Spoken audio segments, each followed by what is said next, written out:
Buenas tardes a todos, a todas. Buenas tardes, Freddy Stock. Muchas gracias por compartir ese momento, este espacio con nosotros. Bueno, hoy día, viernes 7 de agosto, vamos a hacer un conversatorio entre Freddy, periodista de la Universidad de Chile, magíster en comunicación estratégica, autor de varios libros, en específico de biografías sobre los prisioneros, sobre los jaivas, y estabas comentando que estás haciendo un trabajo sobre Víctor Jara, que estoy ansioso de leer, y periodista de muchos diarios, radios. Hoy día te estás desempeñando en Radio Usach y Vía X, en el canal de cable. La idea de este conversatorio es tener una conversación, como su nombre lo indica, relajada y que cada uno puede intervenir cuando quiera para dirigirte preguntas sobre tanto tu Ya. trayectoria como el presente y lo que puedes intuir o cómo tú ves el futuro del periodismo. Bueno, no voy a tomar mucho más la palabra, solo para empezar este conversatorio, saber primero, quizás, ¿cuál es la diferencia que tú ves entre cuando entraste al campo laboral, cuando empezaste a hacer periodismo, a practicarlo, y lo que estás haciendo hoy día? ¿Qué es Ya. lo que ha cambiado a tu juicio? Bueno, yo empecé a trabajar en la década del 90, ¿no? Que yo creo que es la peor década para haber empezado a hacer periodismo en Chile, en la época de los consensos, ¿no? Yo me metí a estudiar periodismo a fines de la dictadura, y era porque había muchas revistas políticas que me interesaban como periodista, y cuando salí de la universidad, todas esas revistas políticas de izquierda como Análisis, APS y Cauce habían quebrado, ¿no? Porque llegó la concertación y no les dio más dinero en esta etapa de transición y consenso.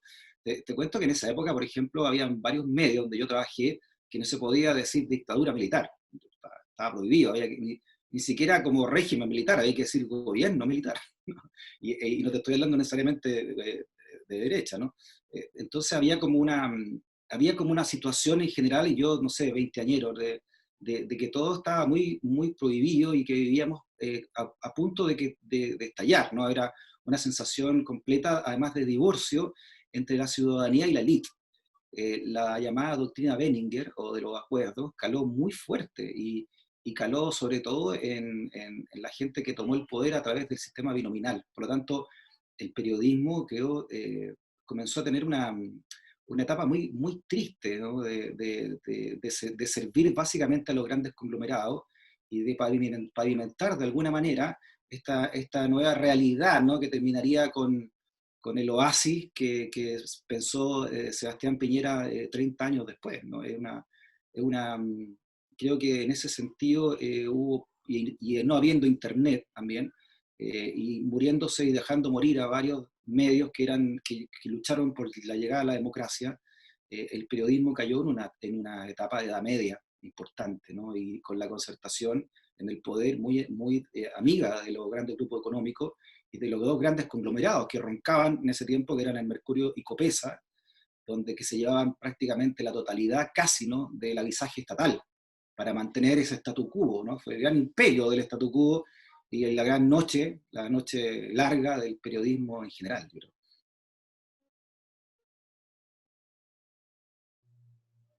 Ya, ok. Y en término más práctico, podríamos decir, en cómo se hacían los reportajes, cómo se utilizaban las distintas tecnologías del momento. Obviamente hubo un cambio radical en ese sentido. ¿Cuáles eran tus rutinas cotidianas? O sea, ¿cómo reporteabas? ¿Cuáles eran las fuentes, las más comunes y corrientes?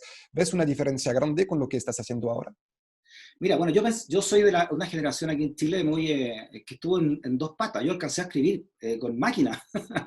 En la universidad tuve máquina y los primeros trabajos que hice, me acuerdo en la revista Bea, porque a mí siempre me gustó el rock desde niño, desde, no sé, 5 o 6 años, me gustaba el rock y después entendí que el rock era un movimiento político, entonces uní mis pasiones de la política con el rock and roll y como no había donde trabajar la política, trabajé el rock y lo vi como también un movimiento de ruptura, sobre todo porque que Chile comenzaba con los grandes eventos, los mega eventos en la década del 90. Entonces, mi primer trabajo fue de periodista musical, ¿no? Y así tuve una década, yo creo, haciendo entrevistas a todos los que yo consideraba mis ídolos, ¿no? En esos momentos, como de Paul McCartney, etcétera, ¿no? Y era un periodismo, yo empecé a hacer un periodismo con máquina de escribir, como te digo, en la época pre-internet, en la primera mitad de la década del 90, donde la información era un lujo, ¿no? Todo lo contrario ahora, donde de repente la información no es el lujo, el tratamiento de la información es el lujo, no la información en sí misma. Y hay una canción que se llama Too Much Information, de repente hay tanta información que cuesta ponerlas todo en un parámetro. Esa es la gran tarea hoy, creo yo, del periodismo de hoy, ¿no? Es entender los cabos sueltos y darle una interpretación y ponerlo en el tapete. Antes no, antes había que recabar la información, había que de repente si te querías escribirte un grupo de la década del 70, había que ir a buscar revistas a la Biblioteca Nacional o esperar que el sello discográfico te mandara un print de prensa, un mailing de prensa para poder escribir, ¿no? O que te llegara el fax desde Estados Unidos con la información del grupo que querías o el disco que querías sacar. Era otro esquema completamente distinto, como te digo, en cuanto al retener la información y al entregar ese tratamiento de la información. Era muy autodidacta todo. Y eso se recalca en los textos mismo, en la organización de los textos, la manera como decía, de escribir. O sea, literalmente estoy pensando en todo lo que desarrollamos nosotros desde la academia y que podemos ver en muchas asociaciones, organizaciones no gubernamentales, etcétera, sobre las escrituras multimedia, sobre la manera de ocupar las palabras en el periodismo para móvil o para celulares, a eso me refiero.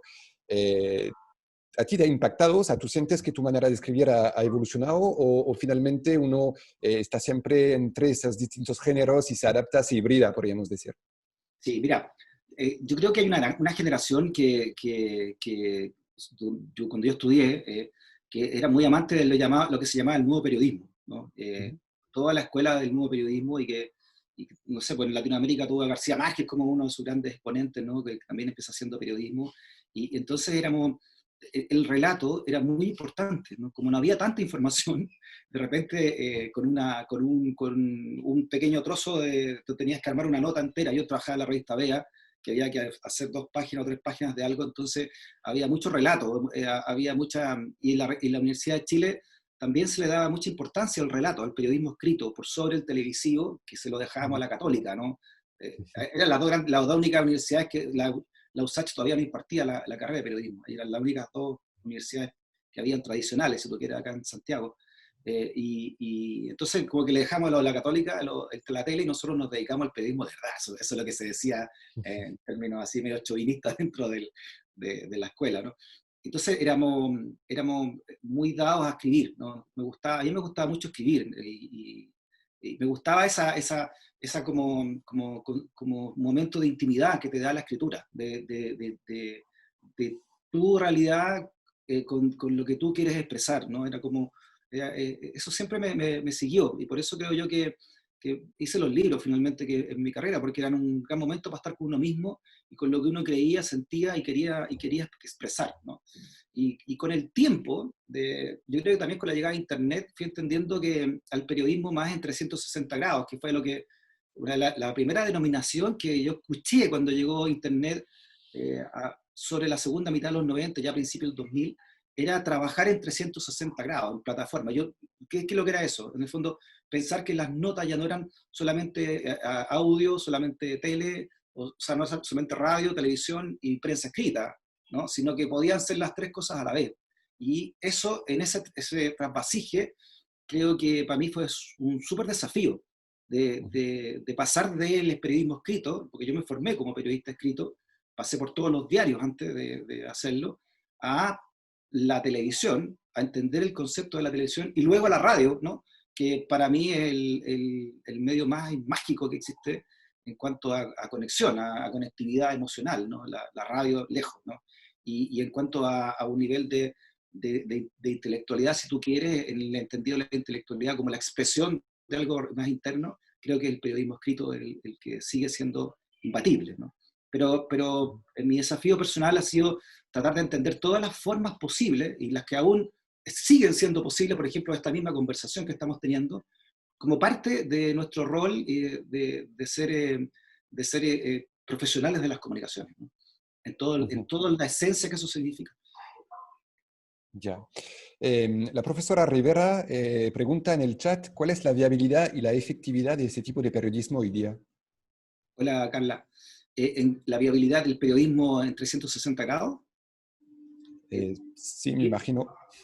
creo que, creo que esa es la gran realidad que estamos viendo, ¿no? De hecho, yo creo que hay muchos currículum que ya están muy anticuados, ¿no?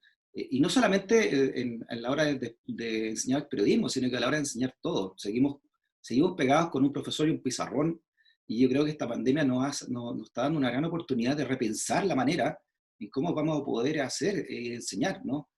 A Ujú. través de estas clases. O sea, ahora un día podríamos estar escuchando una conversación, no sé, con un profesor que está no sé dónde, ¿no? Y enseñando su cátedra.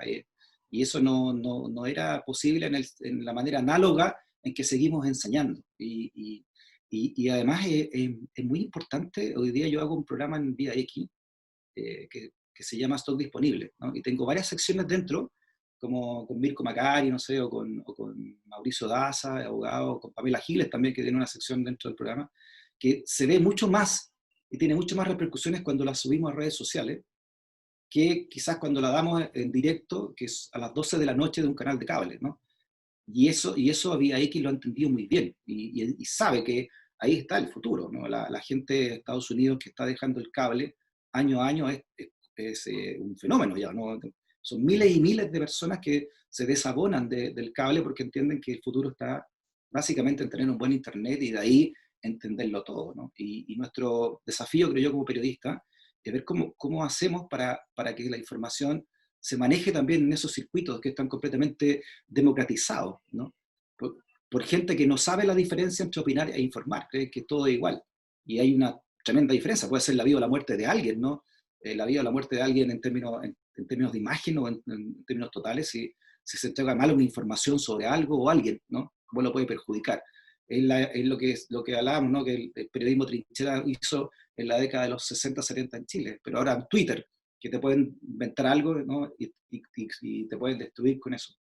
Y ahí creo que tenemos nosotros como referentes de eso una gran tarea que cumplir. Lo están cumpliendo algunos medios, ¿no? Con esto de las fake news y hacer como una sección dentro, ¿no? De verificación de noticias que están en redes. Y creo que eso es un buen nicho, ¿no? Como que se abrió una nueva sección dentro de los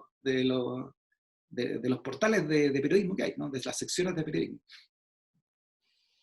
Sí, pero a la vez uno podría pensar que precisamente justifica o legitima esa posibilidad de que múltiples voces distintas, sin necesariamente tener autoridad, ni procedimiento, ni método, se puedan expresar. Está muy bien eso, pero digamos que uno podría decir lo que quiera y siempre hay como un fact-checking después. Hay alguien que va a verificar o no verificar. Entonces, la tensión ahí es fuerte, ¿no? En términos democrático, en términos político, constituye un problema, ¿no?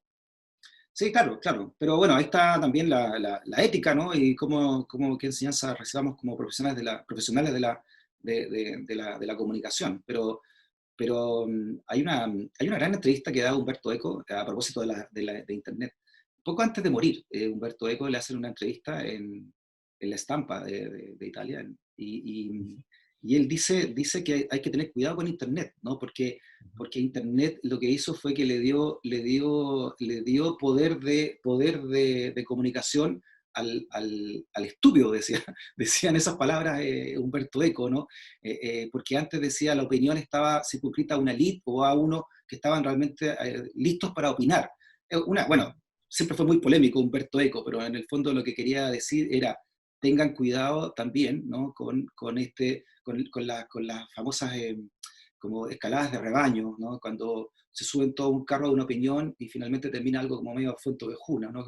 Y eso puede ser muy fácil en redes sociales.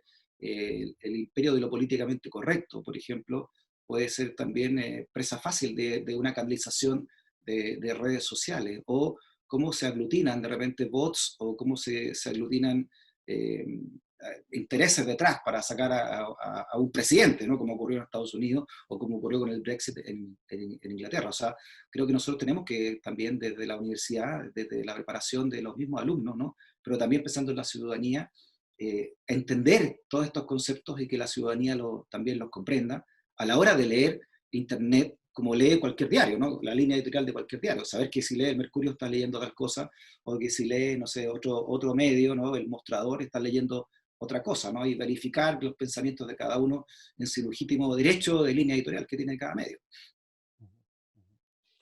Bueno, para no desarrollar una visión solamente negativa del asunto, claro, hay todo ese fenómeno, además que es un fenómeno muy instantáneo, con frases cortas, con reacciones, pero a la vez vemos que hay formatos históricos, como la crónica, por ejemplo, que vuelven a surgir y a ocupar espacios grandes en Internet con relatos extensivos, narrativas que obviamente están reapropiadas, pero ¿cómo decir?, que tienen otra vida, otro momento. ¿Cómo lo ves tú, esa dicotomía, esa dispersión, entre comillas, entre esos distintos formatos en Internet? Sí, yo a lo largo de la carrera, yo llevo 30 años, he escuchado de todo, ¿no? He escuchado que la gente no le gusta leer, que sí le gusta algunas cosas, que la profundización tiene que estar en revistas muy especializadas. He estado en proyectos de diario que eran solamente un título y una bajada y una foto, ¿no? Como alguna vez se llamó el diario metropolitano, Ujú. que se inventó acá como a principios del 2000, debe haber sido, ¿no? Bueno, tuvo recorta vida. También he estado en proyectos como Diarios Vespertinos en La Nación, de que también era una noticia muy corta porque se decía que a la gente no le gustaba leer. Y ahora no, hay de todo, ¿no? De pensamiento, pero yo creo que ahora básicamente creo que el mensaje hoy día, el mensaje digital, porque ahora estamos en un mundo digital y no en un mundo análogo, creo que hay que pensarlo de manera muy audiovisual, ¿no? El paso natural va a ser que los diarios de papel mueran. No, el delivery de la información ya quedó atrás, ¿no? Tú no tienes que esperar que llegue alguien con la información a tu casa y te entregue el diario, ¿no? Eso ya es como se siente como del siglo XVIII, ¿no? Como una corte francesa. Y ahora la digitalización permite básicamente y obliga a que hoy día todos los diarios, los portales sean audiovisuales. Todo, si tú te fijas, todos los diarios tradicionales tienen un programa puesto en su página, ¿no? Emol lo tiene, la Copesa, etcétera, el Mostrador lo tiene también. No se puede entender hoy día la entrega de la realidad si no es un concepto de que alguna vez hablamos, ¿no? El de 360 grados, ¿no? Todos los portales, y ahí hay una gran, y yo creo que también es parte de la muerte hoy de la televisión abierta, como la entendemos, es que todos los medios de comunicación hoy son en 360 grados, no pueden ser solamente radio, no pueden ser solamente televisión y no pueden ser solamente prensa escrita, ¿no? Ujú. En el chat, Héctor Vélez pregunta si a raíz del estallido social del pasado 18 de octubre y sus consecuencias, ¿crees que estemos frente a una nueva etapa en la forma que se ejerce y aprecia el periodismo en Chile? Una mucho más interpretativa, Sí, hipotetiza él. mira, lo bueno de las crisis es que desnudan a las sociedades enteras, ¿no? Yo me siento muy a la par de esta generación de periodistas que están estudiando, y no porque me crea un Mick Jagger eterno, sino porque yo estudié periodismo cuando estaba abriendo la dictadura, entonces se estaba abriendo un proceso interesante e inédito en Chile. Y además, bueno, no fue el que queríamos, digamos, como te explicaba al principio. Y hoy estamos en lo mismo. O sea, es como que de cada cierto tiempo, no sé si vieron Dark, ¿no? Pero cada cierto tiempo, como que se abren portales de oportunidades en Chile. Voy a hablar de Chile, pasa en todos lados, pero voy a hablar de Chile puntualmente, que casi siempre el statu quo lo reprime y lo cierra con matanza. En Chile todos los portales que se han abierto han sido encerrados con matanza por el statu quo, ¿no? El último que tuvimos fue el bombardeo a La Moneda. ¿No? Pero ahora hay un portal abierto. Hoy día se abrió un portal. El 18 de octubre se abrió un portal interesante que tiene de cabeza a todo un sistema que se creó por 30 años, ¿no? Que era este sistema de la élite que manda y los otros que obedecen. Cuando Piñera, por ejemplo, dice que hay que buscar consenso, y no se da cuenta que el mejor consenso que ha habido en la historia fue el que sacó el 10% del fondo de la AFP, ¿ah? Donde 2/3 del Senado se pusieron de acuerdo y más de 2/3 de la Cámara de Diputados se pusieron de acuerdo. Eso es un consenso inédito. Lo que pasa es que los consensos ahora no se tienen que hacer entre la élite, se tienen que hacer ante la gente. Y ese es el gran cambio que nos obliga a todos el 18 de octubre, ¿no? Y que bienvenidos sean. Y el periodismo también cayó en eso. O sea, hay un antes y un después, porque la gente está entendiendo que hay los grandes medios o los medios más tradicionales responden a intereses económicos, o porque son los dueños de un canal o porque los auspiciadores, los grandes grupos de auspiciadores están pagando muchas de las noticias que se están poniendo ahí, ¿no? O hay una censura implícita de que si dicen una cosa les quito el auspicio, ¿no? Y de eso viven. Como pasó, por ejemplo, cuando Juan Sutil le sacó el auspicio a CNN porque consideraba que era muy izquierdosa la visión que tenían del estallido social, ¿no? Y bueno, yo fui testigo en persona, a mí me echaron de un conglomerado de radio por lo que yo escribía en mis redes sociales contra un violador de derechos humanos que es este presidente. Entonces, creo que esa es una oportunidad, hay una oportunidad enorme y creo que nuestra universidad lo entendió también así, ¿no? Roberto Manosalva, el prorector, en fin, cuando el rector, cuando dicen hay que ser una radio potente que refleje este momento del mundo que cambia, como dice nuestra radio, apuntan a eso, ¿no? Apuntan a sentir que hay un antes y un después, que ahora viene una necesidad de tener medios que realmente estén sintonizados con ese consenso, con el consenso hacia lo que la gente quiere y no lo que hacia una elite quiere, ¿no? Y de decir cosas que otros medios no están diciendo o porque son parte de esa elite o porque son financiados por esa elite. Así que tenemos, yo creo, una oportunidad hoy. Tenemos una oportunidad y tenemos una oportunidad también porque viene una constitución nueva, ¿no? Donde la libertad de expresión hay que cuidarla en todo sentido, ¿no? En todo el sentido de la palabra que significa libertad de expresión, también cuidarla respecto de que lleguen auspiciadores o grupos de poder que echen a periodistas porque están diciendo algo que ellos no creen, o que presionen para que esos medios los echen porque están diciendo algo que ellos no creen o no quieren. Nicolás Gallardo ha pedido la palabra, así que se la voy a dejar. Hola, Nico. Hola, Freddy. Mira, creo que a 30 años del retorno a la democracia, como que estamos viviendo un tipo de democracia tardía, ¿no? El periodismo le llegó también esta democracia tardía. De hecho, el caso de la revista Análisis, que murió en democracia, la mató Frei y Lagos. ¿Ya? No es algo que se acabó en dictadura, el periodismo ha muerto igual un poco en democracia. Sí. ¿Cuándo es el momento de devolver la democracia al periodismo? ¿Es acaso esta nueva constitución? A falta de una ley de medios real, se vaga siempre en que no, si Chile tiene libertad de expresión,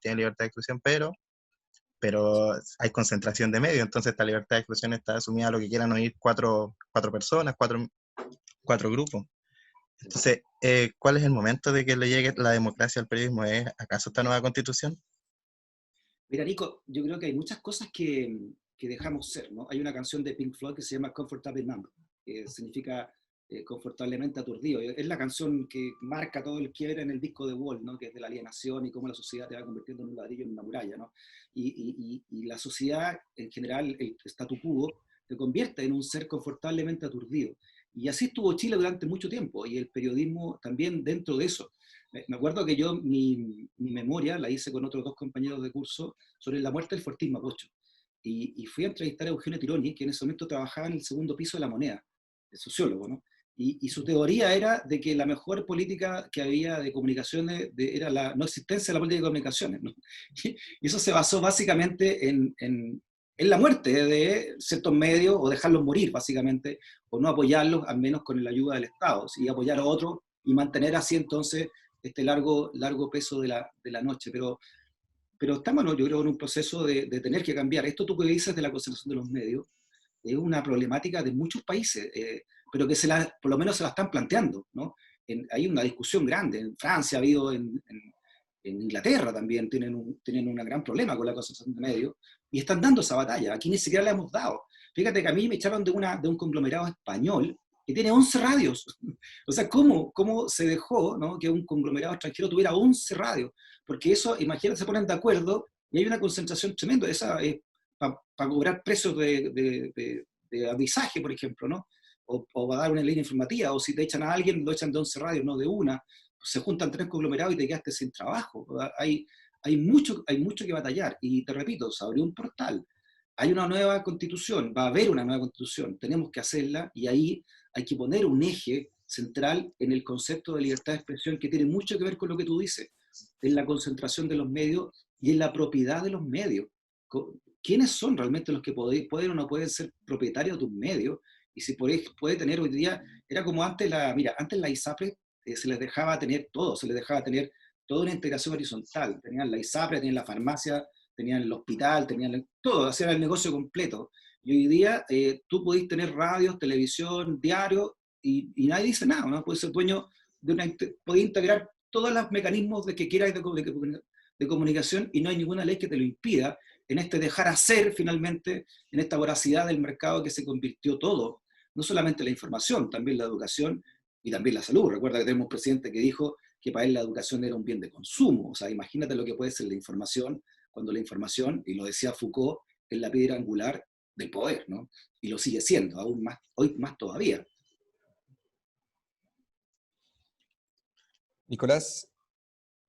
Sí, otra cosita chiquitita con respecto a esto de la concentración de medios, que le pegó muy fuerte a TVN, que le pegó muy fuerte el periodismo de mercado, de consumo, y a pesar de que el Estado le mete plata, TVN todavía no se salva. Entonces necesitamos realmente un periodismo o un medio estatal, pero estatal de verdad, y no sé si hay que salvar a TVN o hay que crear algo de nuevo. No, Sí. yo no tengo la respuesta, no sé qué pensará él. Yo trabajé 10 años en TVN, ¿no? Trabajé en prensa y también trabajé en producción, en las dos áreas de TVN. Y siempre se habló que TVN tenía que autofinanciarse. Y nunca entendí eso, ese concepto. Yo conversaba con el ejecutivo, no, TVN tenía que autofinanciarse. Y más, aún, TVN le entregó por muchos años dinero al Estado. Producía tanta plata, TVN, de esta idea de mercado que le entregaba. Pero claro, habían solamente 2 canales. Pero luego llegaron la plata extranjera, Betia y también nacional, ¿no? Betia, el grupo Betia compró Mega, por lo tanto puso plata que no era de la industria televisiva en Mega y se levantó todo el área dramática de Televisión Nacional. Time Warner terminó comprando Chilevisión, ahora lo van a vender de nuevo. Luxich terminó comprando Canal 13 entero, ¿no? Primero la mitad, después todo, y le metió plata de su fortuna. Entonces, hubo una competencia desleal, porque TVN no tenía plata para seguir inyectando, es del Estado, ¿no? La Constitución incluso prohíbe que un privado compita o sea, que el Estado compita donde puede competir un privado. Y nunca estuvo claro el rol, porque nadie lo quiso tener claro. El directorio de TVN hasta el día de hoy es binominal, sigue con la política binominal de la década del 90, ¿no? Y a nadie le importó finalmente qué es lo que era TVN, nadie entendió el rol público, nunca, con ningún ejecutivo que conversé, ninguno me dijo que el rol público era entregar una televisión distinta, sino que básicamente era hacer una televisión de calidad, así la llamaban al rol público, ¿no? Y que tuvieran toda la... Es muy linda la misión y la visión, pero en el fondo lo que más importaba era el rating, ¿no? Y las cosas que daban rating y si era de buena calidad, mejor. Pero no se pensó en una televisión pública como la Deutsche Welle o como la RAI, no sé, o como la misma BBC, nunca se pensó eso. Estuvo lejos, nunca hubo el consenso ni el interés político de pensarlo. Y ahora, en manos de este gobierno, menos. Lo que quiere la derecha, y siempre lo ha querido, y así lo dijo la UDI hace poco, es vender TVN, ¿no? Enajenarlo. Tiene tanta deuda, además, Nicolás, que ya es prácticamente un fantasma. Ese edificio lo tienen a la venta, el edificio que es corporativo. Entonces, creo que sí, es una obligación tener, por supuesto, que hay que tener medios de comunicación del Estado, porque si no hubiesen medios de comunicación del Estado, todos los medios que habrían serían de los grandes grupos de poder que son los que financian y los que tienen los auspicios.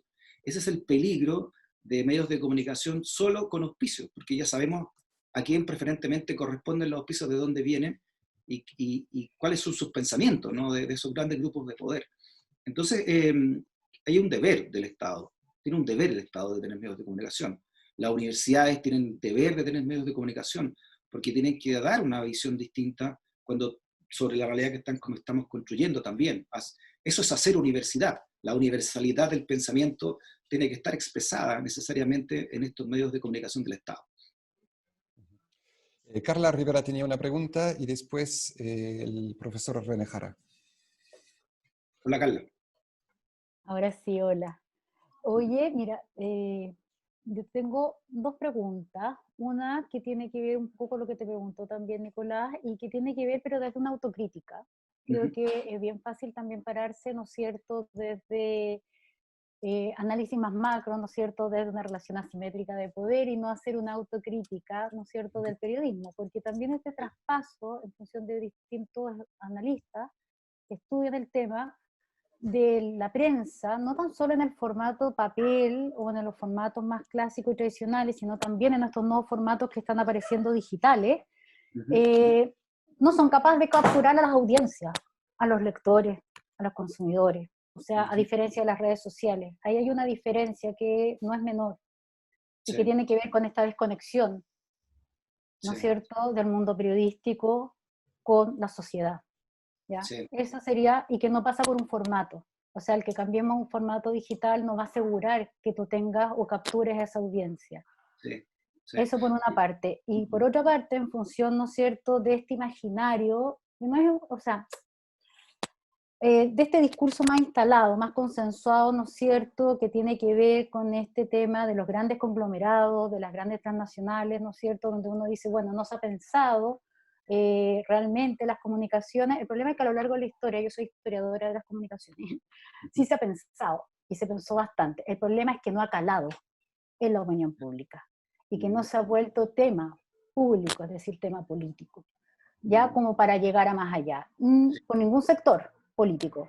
Ya, yo acabo de terminar ahora un artículo sobre las estrategias comunicacionales del PC y ningún sector lo pensó, ni siquiera la Unidad Popular. En la Unidad Popular hubo atisbo, ya dentro del grupo de Matelar y el grupo del PC dirigido por Maldonado, ¿no es cierto? Pero no hubo nada concreto. Y siempre ha habido un problema de poder definir, ¿no es cierto?, o la libertad o asegurar la libertad de expresión, de información también, eh, desde el Estado, como si esto fuera un problema estatal, pero el problema es cómo definimos eso, porque no es lo mismo pensar un medio estatal que un medio público, en Sí, términos de cómo yo garantizo, ¿no es cierto?, la forma de participación o de visibilidad de distintas posiciones sí. para un acto democrático. Entonces, tú que vienes de la Chile, además, que estás conformado también, sobre todo, con todo lo que es las comunicaciones de base, las comunicaciones populares, el periodismo de base, también otros formatos que son distintos, ¿no es cierto?, al empresarial. ¿Cómo pensamos eso en un contexto que vamos de nuevo a votar o a tener la posibilidad de reconstruir una constitución? Y al parecer este tema, para variar, no vuelve a estar en la agenda dentro de los grandes temas a abordar por la constitución. Sí, interesante tu mirada, Carla, porque precisamente tiene que ver mucho con lo que estamos viviendo hoy y el miedo que tiene hoy día el statu quo. Yo cuando digo statu quo me refiero a los que no quieren que cambien las cosas en general, ¿no? No solamente gente de derecha, sino que también gente de todos lados, ¿no? Gente que está en el poder, básicamente, sea cual sea. Porque imagínate toda la campaña que hicieron varios diarios, medios, en contra del 10%, ¿no? O sea, si tú analizas las últimas 3 semanas de los diarios de editoriales o de reportajes o de entrevistas de los principales diarios, o los no principales, sino que tradicionales, más que nada, el Mercurio y Copesa, te das cuenta que fue una campaña pero completa, o sea, agarra las editoriales, agarra todo, y aún así no fueron capaces, ¿no? Este 10% es muy histórico, porque es la gran derrota del statu quo, frente a un país que no entienden, todavía no entienden que se democratizó completamente el sistema y el manejo de la información. Eh, lo que hizo, por ejemplo, con su laptop, ¿no? Con su computador en Nueva York, Alejandra Matu. Terminó votando ella en gran parte, ¿no?, a un ministro, con un computador y una cuenta de Twitter, ¿no? Inédito, nunca se había visto el poder que eso te puede entregar también como periodista. Incluso recibió las críticas de otros periodistas más antiguos, ¿no?, que decían que eso no era periodismo, porque no había análisis, que en 140 caracteres no se parece que son más ahora, no, no podía hacer periodismo. Mentira, ¿no? En un hilo, con un hilo de 15 o de 10 tweets, ¿no? Tú puedes hacer llegar, pero como un estilete, a decirlo una verdad completa, llena de datos, ¿no?, irrefutable.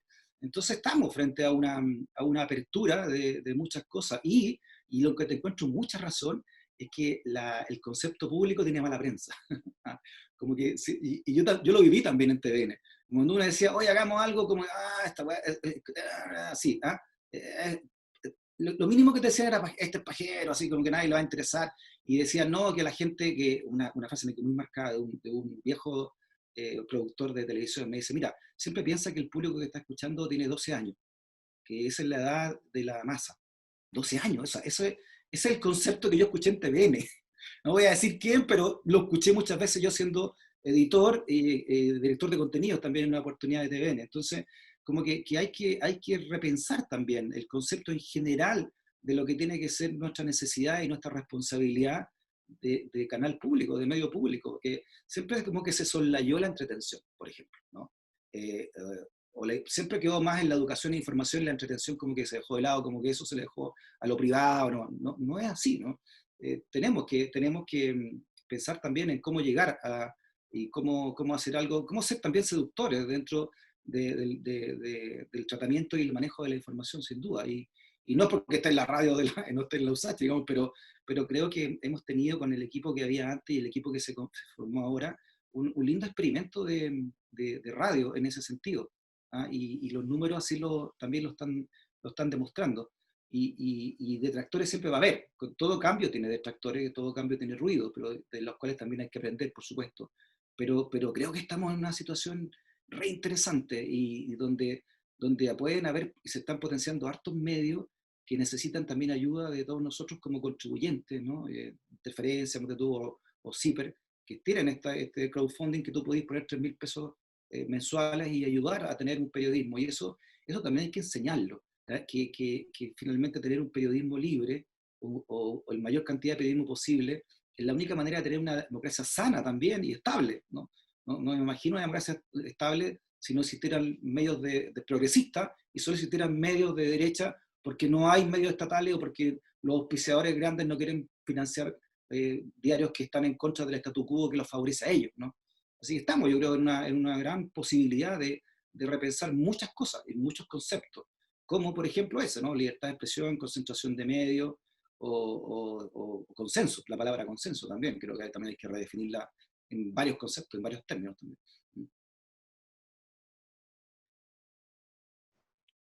Bueno, voy a leer una pregunta de René Jara que inscribió en el chat. Durante el estallido social se produjo un inédito cuestionamiento a la función de los y las periodistas.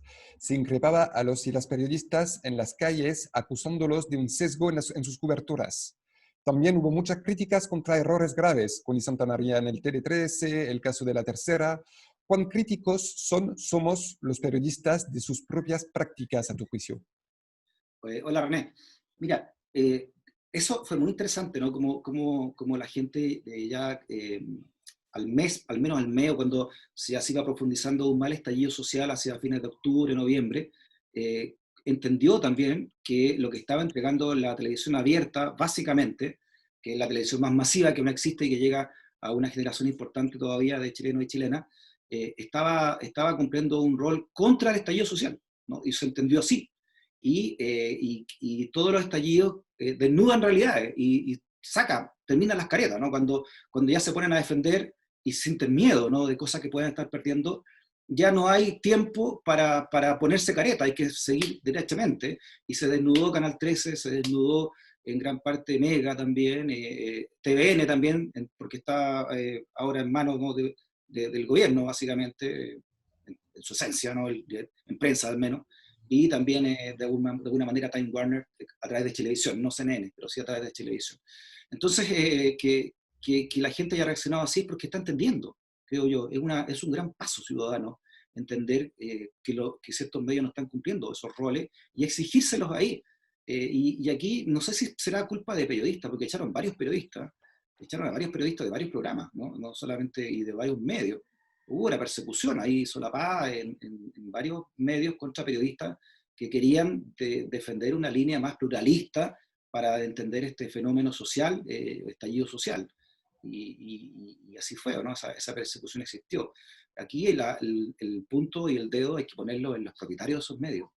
Por eso digo que aquí hay que ver y hay que analizar cómo una nueva ley de prensa o cómo se define en nuestra Carta Fundamental el concepto, ¿no? Y lo decía Carla también, el concepto de libertad de expresión, que no es solamente pararse arriba de una banca, una plaza y decir lo que uno quiera, ¿no? Es mucho más profundo que eso.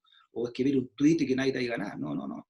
Hoy día el poder se manifiesta de manera mucho más inteligente, de repente no con golpes de Estado, ¿no?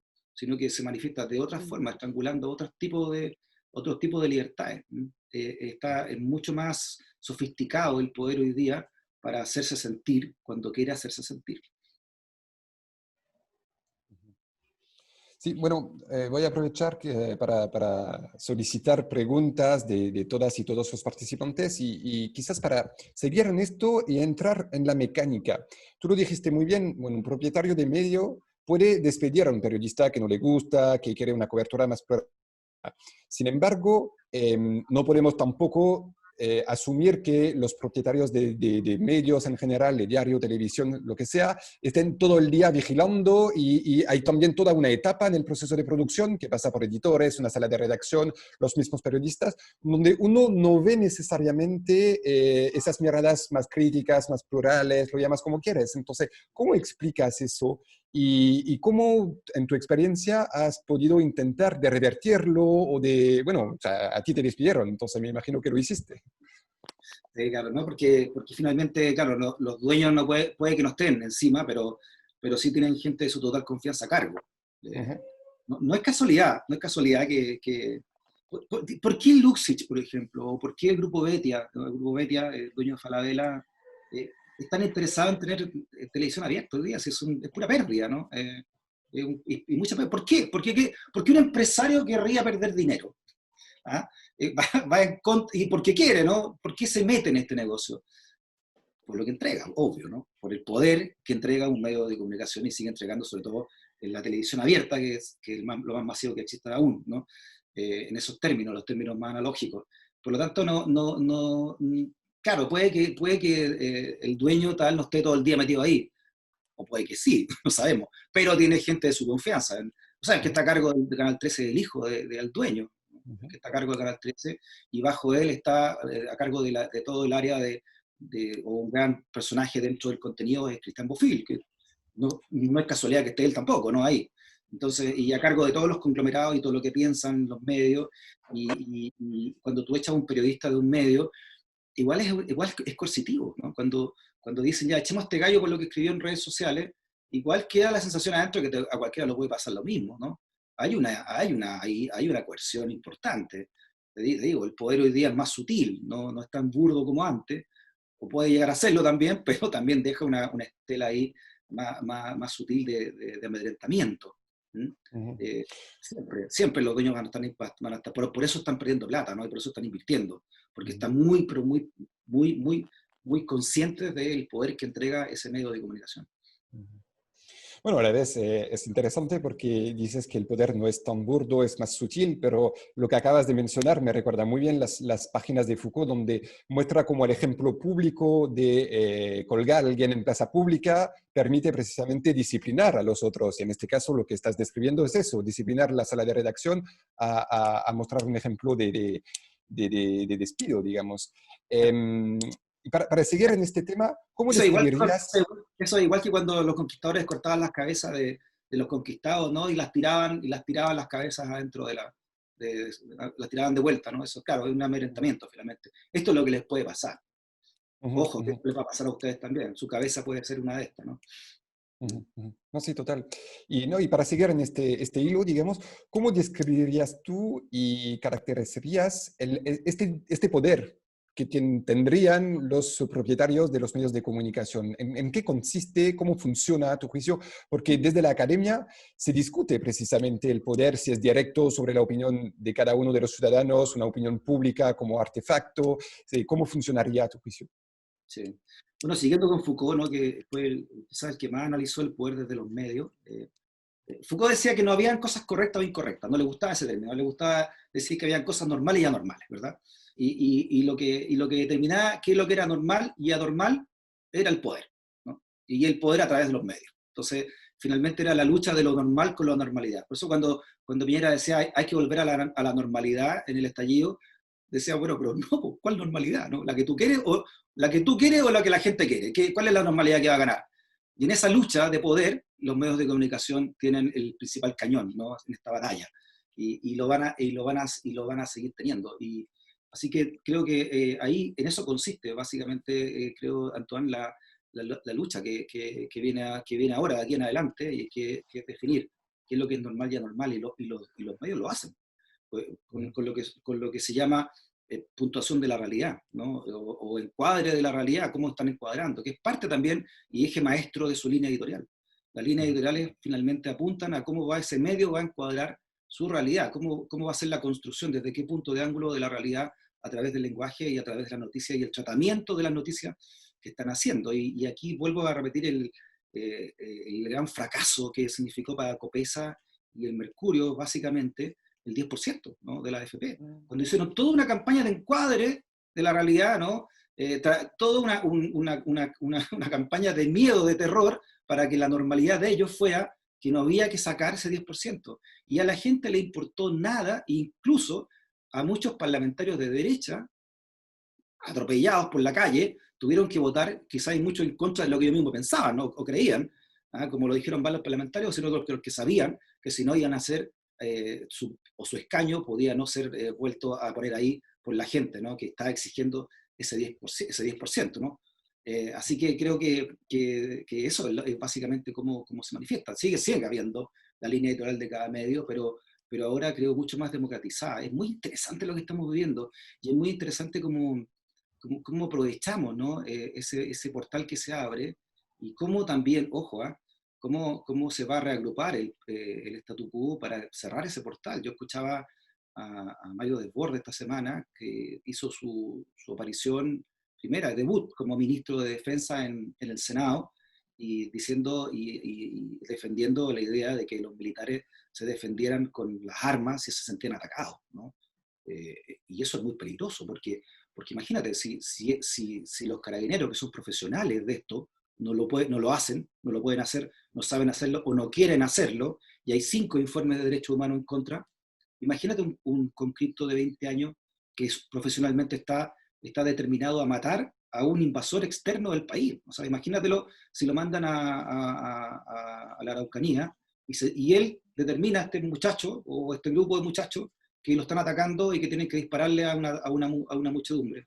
O sea, ¿están dispuestos a esa matanza? ¿A eso están dispuestos para que cerrar este portal que se abrió? ¿Mm?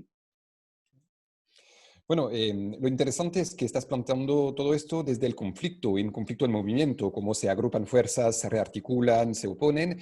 Y en este conflicto que hemos descrito, ¿cuál sería tu consejo para los futuros periodistas y las futuras periodistas para tratar precisamente de cuestionar lo establecido, de cuestionar la norma, la normalidad a la que te referiste?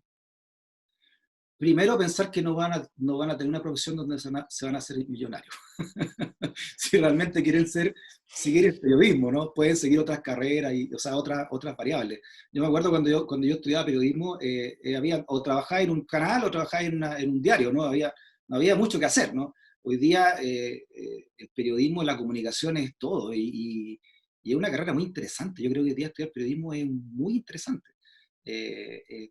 Las herramientas de la comunicación hoy día son pero multidimensionales, son increíbles. Y no estoy hablando solamente de dedicarte a las comunicaciones corporativas, que también es un área que en mi época no existía, ¿no? O de las comunidades, el manejo de comunidades, etc. Sino que también a ocupar estas plataformas y expresar también de muchas maneras el Chile que tú quieres. Yo esta semana, ¿qué día hoy? Viernes, ¿no? Gracias. El miércoles entrevisté a una de las chicas que hizo este libro de Lulú, que dejó la escoba, ¿no? Para niños y niñas, y que se vendió en el Jumbo. Entonces salió un grupo a través de internet de ser ultraderechistas que consideraban que era una aberración que en este libro para niños se dijera que Pinochet había llegado por la fuerza al poder. Mira qué mentira, ¿no? Pero bueno, y entrevistaba a esta chica, y esta chica es estudiante de periodismo.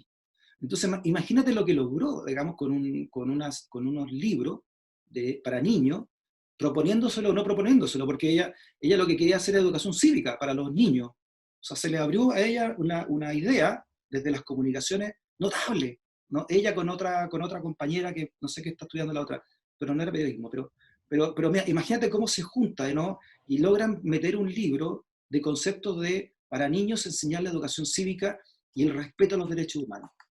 Mira, o sea, notable lo encuentro, ¿no? O lo que se puede hacer a través de YouTube hoy día, o a través de las miles y miles de plataformas. Creo que ahora es un desafío estudiar periodismo, pero básicamente el desafío hoy día es entender hacia dónde vas, ¿no? Porque hay tantos caminos que tienes que saber qué puedes hacer. Porque tú tengo ahora un gran periodista de radio, Oscar Cáceres, que trabaja con nosotros, nos ayuda en la radio de Lusach con su despacho de Parlamento. Oscar tiene 15 años en el Parlamento, y lo echaron de la Bio Bio. Lo echaron. Bueno, lo echaron, ahí no sé qué problema ha tenido con los dueños, y ahora armó su propia página, veritascapital.cl. Y él tiene su propio emprendimiento. O sea, notable. Mira para dónde puede estudiar. Y bueno, no, sin querer ser autorreferente, pero hace un mes abrí mi radio de rock en internet, porque tengo un yerno que es millennial y me dijo, oye, hagamos una radio de rock. ¿Cómo? Porque las radios, para mi generación, valen $2 millones, una radio. Eso es lo que vale una frecuencia de radio, si no más, ¿no? ¿Y cuánto hay que poner? No, que yo con 100 lucas la hacemos. ¿Pero cómo? Si no, gustocradio.cl. Y armó la radio. Y hoy día, a través del .cl, puede hacer lo que quiera. Se escucha, la gente que más nos escucha después de Chile es en Canadá. Fíjate, en esta radio. O sea, y tenemos de Estados Unidos, de Europa a varios países. Porque eso es, ¿no? Esa es la generación que viene. Hay un tremendo potencial de comunicación, enorme, para hacer los proyectos que tú quieras, ¿no? Y eso es muy, muy interesante. Sobre todo en este mundo que va post pandemia, ¿no? Que va a quedar, donde son muchas estructuras las que se están repensando y están conflictuadas. Entonces ahí el periodismo y las comunicaciones van a tener como una gran faena para decidir qué es lo que es correcto y lo que es incorrecto.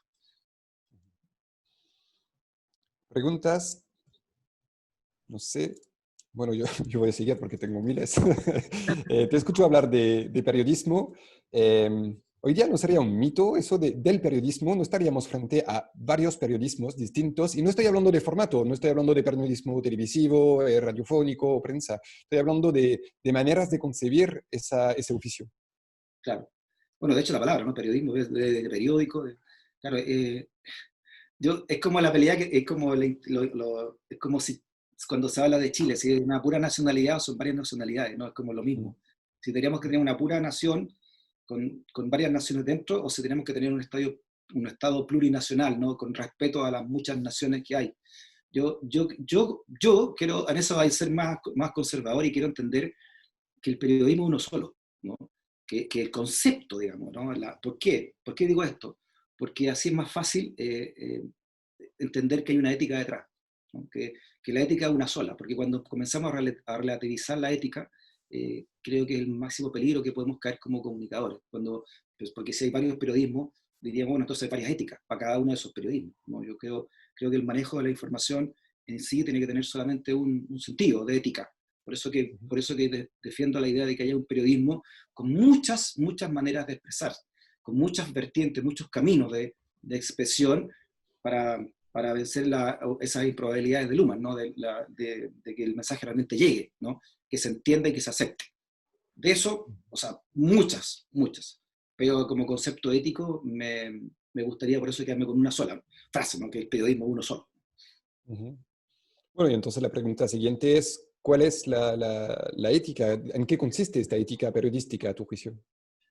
Sí, y ahí entramos ya en la filosofía pura, ¿no? Que es como, que tiene que básicamente, yo me acuerdo que pertenecía ya a un centro cultural de Wynn, ¿no? Y había un viejo maestro ahí tenía 18, 19 años y un caballero como 80 años, y estábamos hablando precisamente de qué es lo que era la felicidad. ¿Ah? Ese era el tema de discusión de esa noche, en ese taller. Y bueno, terminamos el taller, terminaba con una cena después, y yo me acerco a él, como novato, ¿no? Y le digo, se llama Aurelio, siempre lo cito a él públicamente, le digo, Aurelio, ¿qué es lo que es para usted la felicidad? Y tenía más de 80 años. Y me dice, me mira así, y me dice, poder dormir tranquilo, vos, cabrón. Era un viejo campechano, era de Paine. Chuta, yo me quedo mirando así y digo, me está agarrando para el deseo. Y me fui. Y ya con el tiempo entendí la profundidad de eso, ¿no? Que en el fondo la felicidad, desde la ética, es poder dormir tranquilo, que es una metáfora de finalmente hacer lo que uno cree que es correcto, ¿no? Y creo que la ética no nada más que eso, ¿no? Porque además es personal, ¿no? A diferencia de la moral, la ética es personal, viene de tu ethos, de tu forma de ser, y que en el fondo tiene que ver con no hacerle daño a la gente, porque tampoco te gusta a ti que te hagan daño, ¿no? Esta máxima ya eterna, ¿no? Pero básicamente tiene que ver, creo eso. Eso tiene que ver, creo, con la ética del periodismo. Y en eso, la rigurosidad, la búsqueda de la verdad, o la verdad una búsqueda, así me lo enseñaron a mí al menos, ¿no? Y también una discusión latente contra el poder. O sea, no se entiende el periodismo si no es en contraposición al poder, tenga que lo tenga, ¿no? Todo lo demás relaciones públicas, ¿no? Eso es periodismo, finalmente, ¿no? Si el periodismo no es molesto frente al poder, no es periodismo, ¿no? Es un cómic, ¿no? Es relaciones públicas. Ujú, ujú. Pero en ese sentido, más allá de la búsqueda de la verdad, ¿no consistiría por lo mismo a visibilizar distintas verdades situadas de distintos lugares, digamos, para cuestionar ese poder?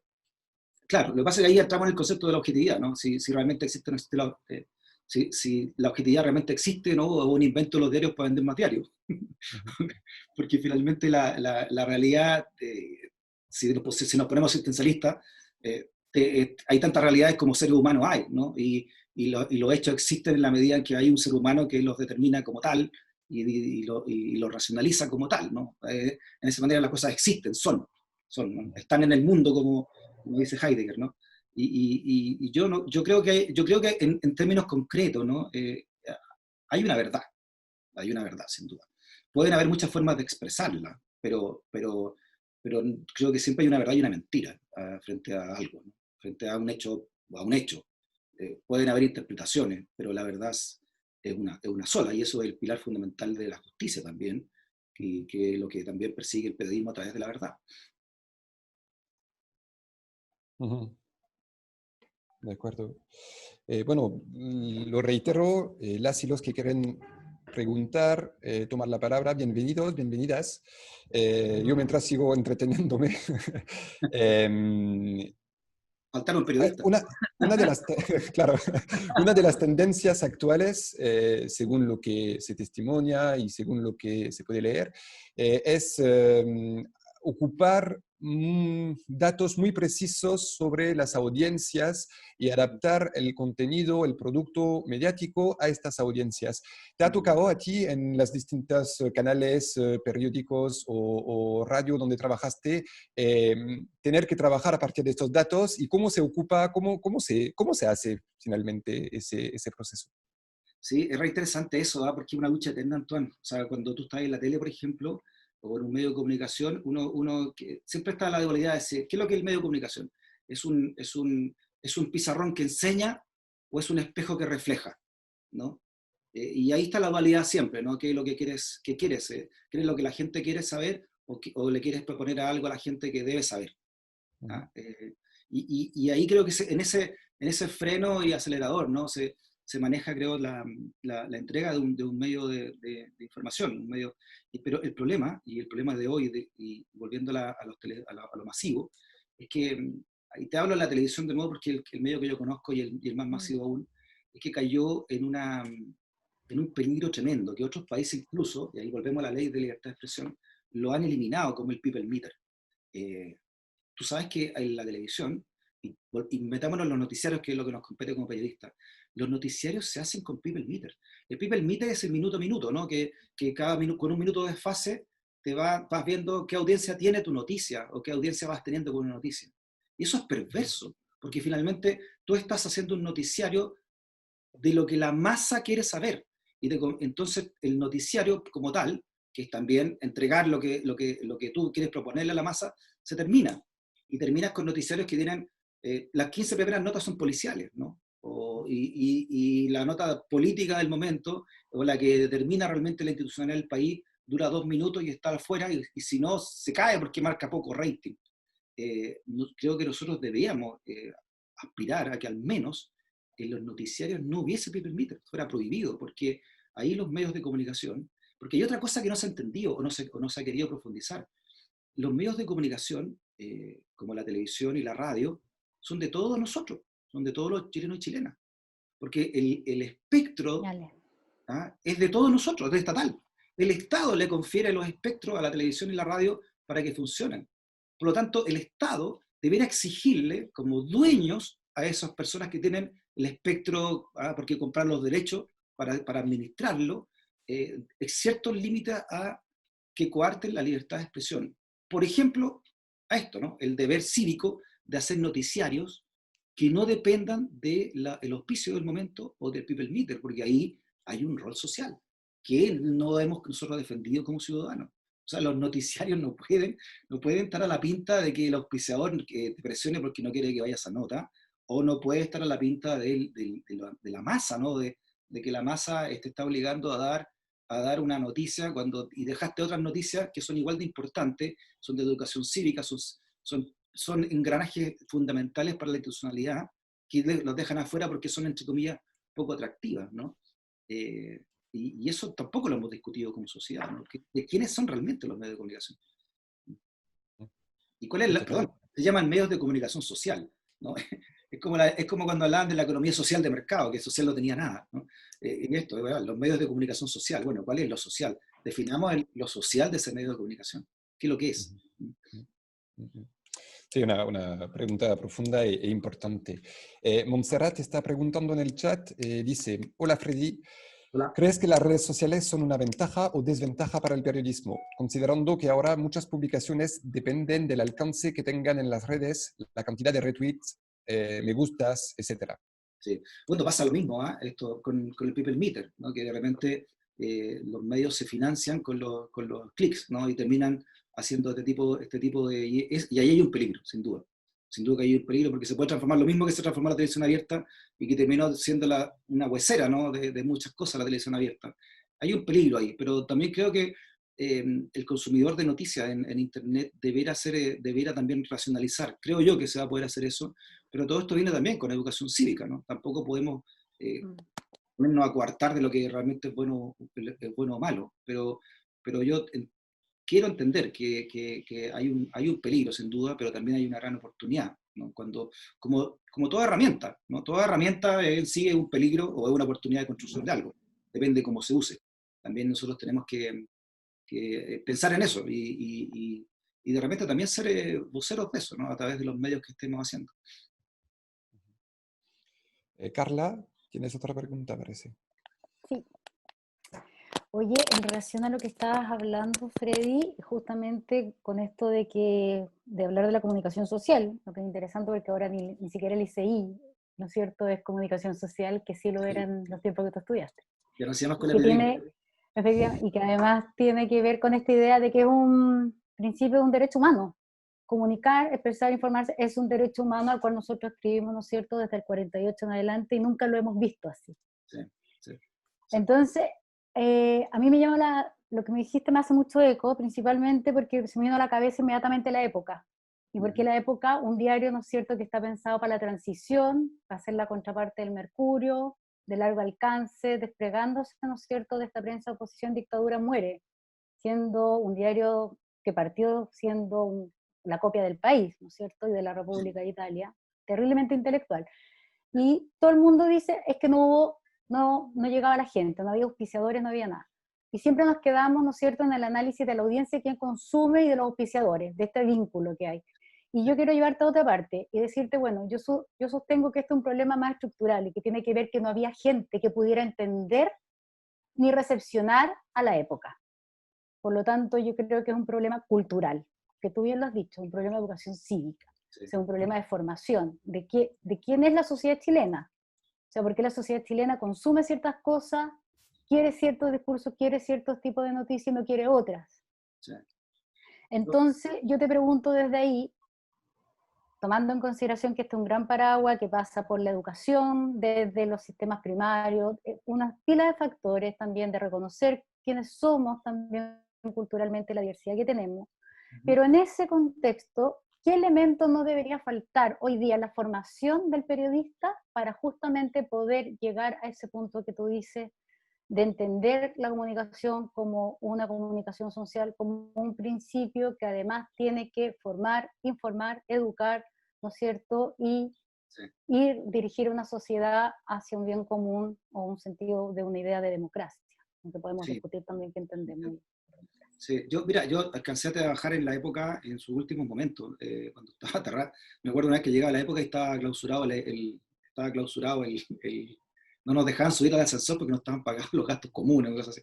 Después se cortaba la luz y teníamos que escribir con velas en la época, y después, y la vi morir, digamos, ¿no? Y después trabajé en el Diario 7, que hicimos con Alberto Luengo y Mónica González, y también vi morir ese mismo proyecto también por falta de auspicio. Y aquí quiero poner un punto, ¿no? Que quizás difiere un poco con lo que tú decís, Carla. Yo, y también trabajé en el Mercurio en los 90, ahí como periodista de música, ¿no? En la zona de contacto, esa época de la zona de contacto, cuando trabajé en el Weekend. Y, y ahí ya se nos decía a nosotros que el Mercurio no se financiaba por las ventas. Todavía no existía Internet, te estoy hablando a principios de los 90, la primera mitad de los 90, sino que se financiaba por los ISO. Y los diarios, los grandes diarios, se financian más por el avisaje por la venta. Antes de Internet estoy hablando, ¿no? Cuando murieron todas estas revistas y todo lo demás, o estaban dampeadas por un grupo de poder detrás, como la revista Ercilla, por ejemplo, u otras, ¿no? Que respondían a un poder detrás, o estaban dampeadas por platas que llegaban de afuera en la lucha contra la dictadura, ¿no? Como otras revistas que hubo en favor de la democracia, pero que cuando llega la democracia pierden ese dumping y se quedan sin auspicio, y hay un boicot finalmente, incluso desde parte de la concertación, de no darle platas fiscales, que hay muchas, a esos medios que ayudaron a la lucha contra la democracia. Y se la destinaron básicamente, lo decíamos delante, a el Mercurio y la Tercera. Ahí hubo una decisión ideológica de no apoyar más a estos medios en la razón de que había que buscar consenso, tranquilidad, y que el país siguiera, que nadie metiera bulla y todo en este confortable INAM, donde todos somos felices y si nos echan de un ministerio nos van a contratar en un directorio de una FP y así, y se formó esto, ¿no? Que termina con este estallido social. Entonces, creo que el deber, claro, si tú me dices hoy, bueno, hoy, y si un periodista quiere realmente ser empresario, porque ahora es mucho más fácil ser, entre comillas, digo yo, ¿no? Empresario, tener su propio medio de expresión, su propio, más que pertenecer a una cadena o un diario, hay un concepto que se llama en economía sustentabilidad, ¿no?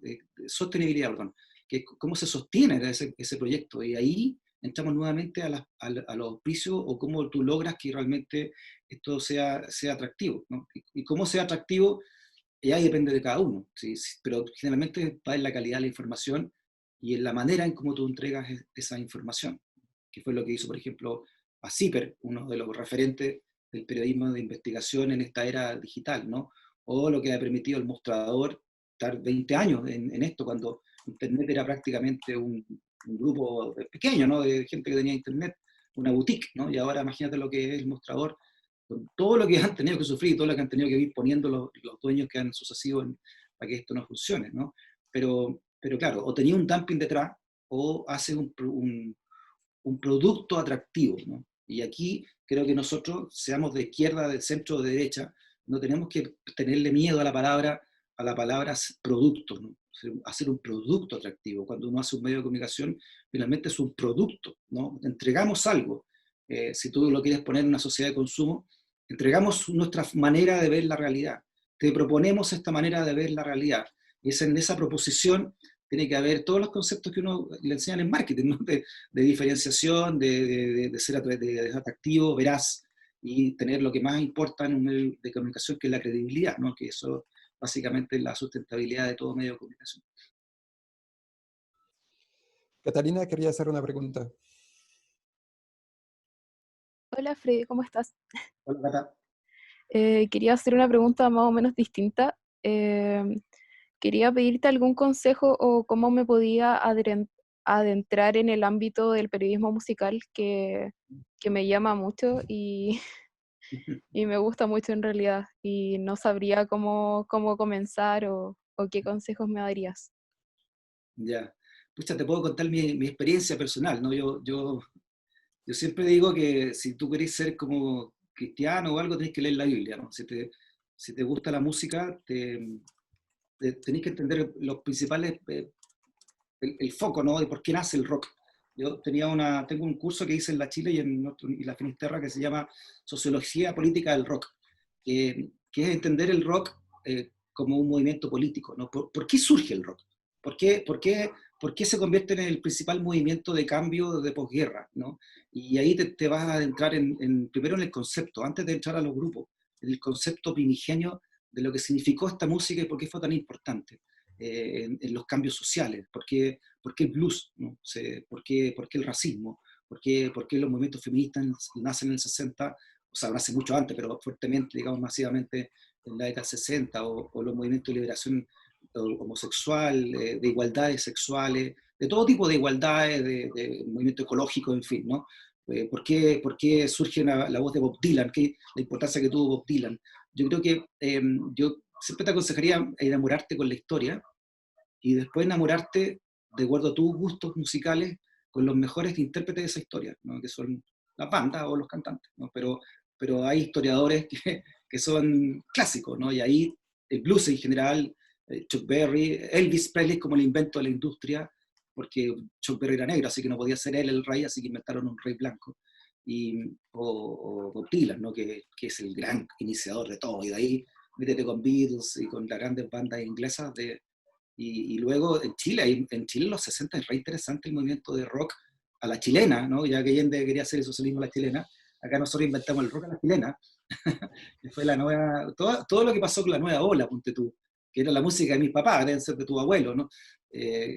Todo lo que significó la nueva ola, desde el año 58 en adelante, a la usanza de lo que compitió con los Beatles, la Beatlemanía, Lucho Dima, Cecilia, que ahora podría ser la nueva Premio Nacional de Música, que está postulando ahora como una gran feminista, Cecilia, la primera front woman, ¿no? que tuvimos.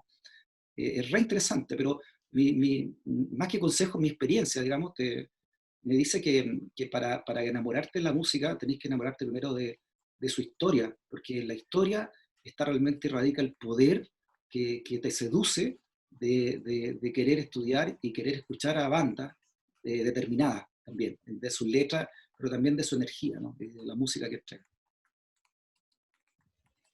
Muchas Una gracias. ¿De qué? Perdón, Catalina. Una pregunta de Benjamín. Teniendo en cuenta la influencia de los grupos económicos en el periodismo y en los medios, ¿cómo podemos limitar el impacto del poder financiero en los temas que establece esa agenda setting? Todo en un contexto donde en nuestro país el dinero significa poder. Gracias. Gran pregunta, es el meollo de todo, porque esa pregunta tiene que ver con la incapacidad que hemos tenido nosotros de ocupar nuestras herramientas como ciudadanos, pero también como consumidores. Porque si el periodismo está en manos de los auspicios, nosotros, esos auspicios, esas empresas dependen de nosotros como consumidores, ¿no? ¿Qué pasaría si nosotros de un día para otro dejamos de comprar tal producto porque apoya un canal o apoya una idea o es de un tipo que apoyó la dictadura? Sonaron, ¿no? Si nos decidimos, o al revés, si nosotros creamos una entidad de auspiciadores por la democracia, ¿no? Que vayan y pongan y estén dispuestos a ayudar a estos medios diversos, pluralistas, nosotros le decimos, ok, vamos como ciudadanos a comprar esos productos y apoyar esos productos porque ustedes están apoyando canales realmente importantes para que surja la democracia y no los típicos de siempre. O se puede castigar, no vemos más este canal porque consideramos que está tergiversando. Pero creo que en esa puesta de acuerdo no hemos sido capaces, fíjate. ¿No? Ojalá que lo logremos hacer alguna vez y tener estas entidades, porque es la única manera que dentro de la institucionalidad democrática que tenemos es unirnos, como de eso es la democracia, unirse frente a un concepto común, ¿no? Y que ese concepto gane una elección o ese concepto gane algo. Y si nosotros queremos ganar más pluralidad, tiene que ser aprovechando, ¿no? La unidad desde las bases y hacer esos llamados.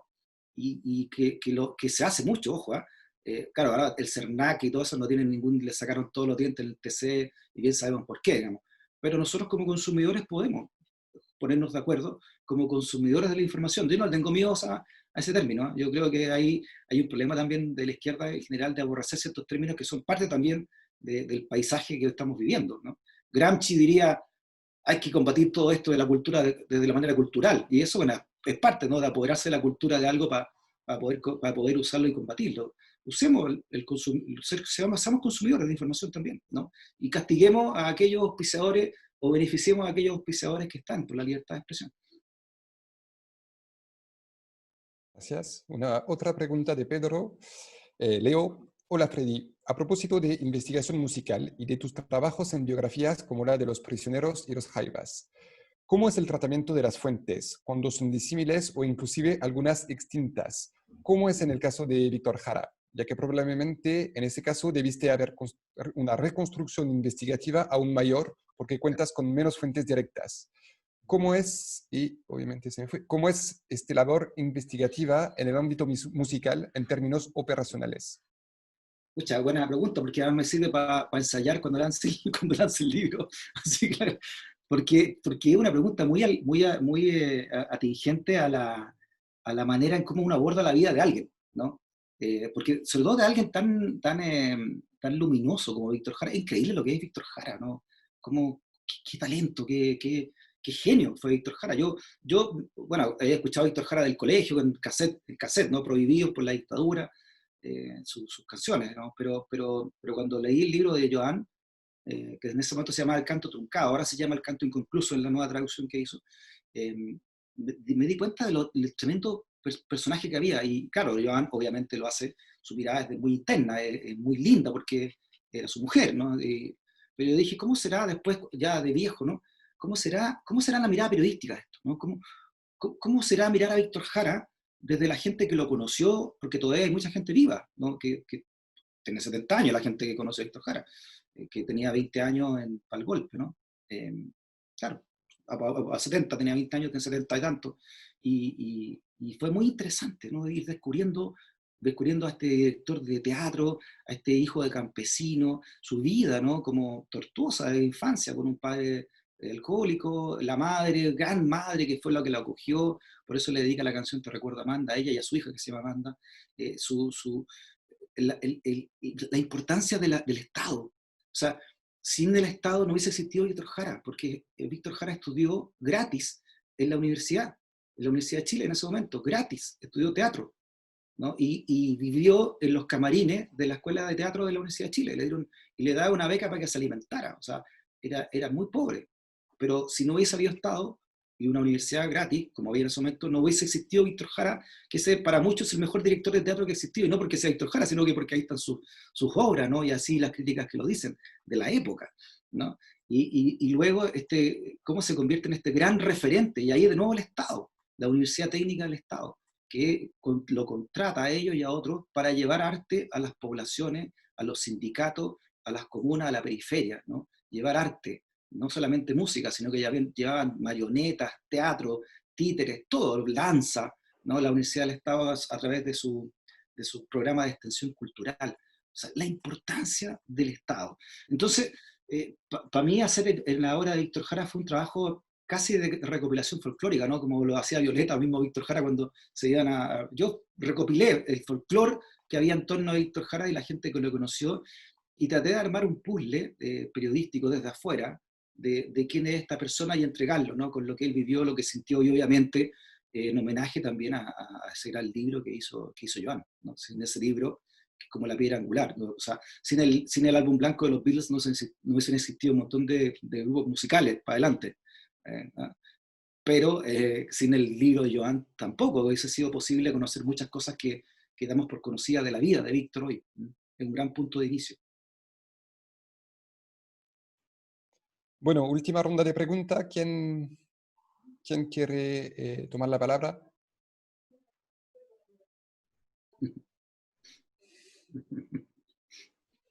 Me parece que la conversación ha sido amplia y profunda y que todos quedamos sin voz.